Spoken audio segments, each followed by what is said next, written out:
বাবা, আমি আমি কিছু বলিনি। হ্যাঁ বলিস, কিন্তু চাচ্ছিস তো সেটাই। তা না হলে এতদিন পরে আমার মেয়ের এইসব কথা বলার মানে কি? বাবা, তুমি চাচ্ছ আমি একটা ছেলেকে চিনি না জানি না তাকে আমি হুট করে বিয়ে করে নিব? তো কেন এই বিষয়টাতে এত সিরিয়াস হয়ে যাচ্ছ? আমার একটা কেরিয়ার আছে, আমি দেশের বাইরে যেতে চাই, স্টাডি করতে চাই।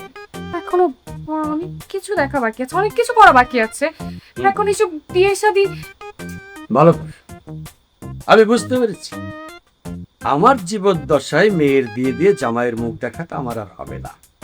ঠিক আছে, মনে রাখিস আমি এই বাড়ি ছেড়ে চলে যাব। এই তোদের এইসব দেখাচ্ছে না, রাস্তায় থাকা অনেক ভালো।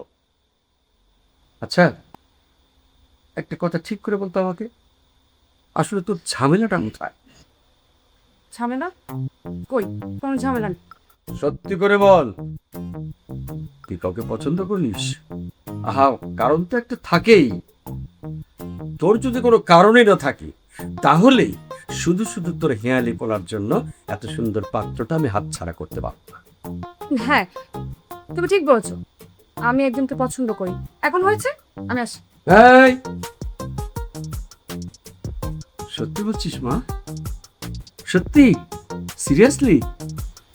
আজব তো, আমার কাউকে পছন্দ থাকতে পারে না? অবশ্যই পারে। 100 বার পারে, 1000 বার পারে, 2000 বারও পারে। ওই ছেলেকেই তো আমার দরকার। এক কাজ কর না, ওমা, তুই ওর সাথে আমার কথা বলিয়ে দে। আর তুই ওকে আজকে নিয়ে চলে নে বাড়িতে। কি কি অদ্ভুত!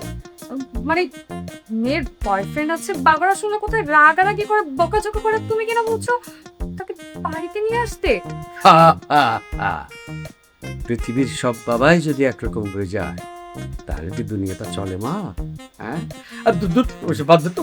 বল না, কি করে, কোথায় থাকে, কবে ওর সঙ্গে কথা বলাবি, বলে দে আমাকে এখন। আরে লজ্জা পাওয়ার কি আছে, বল।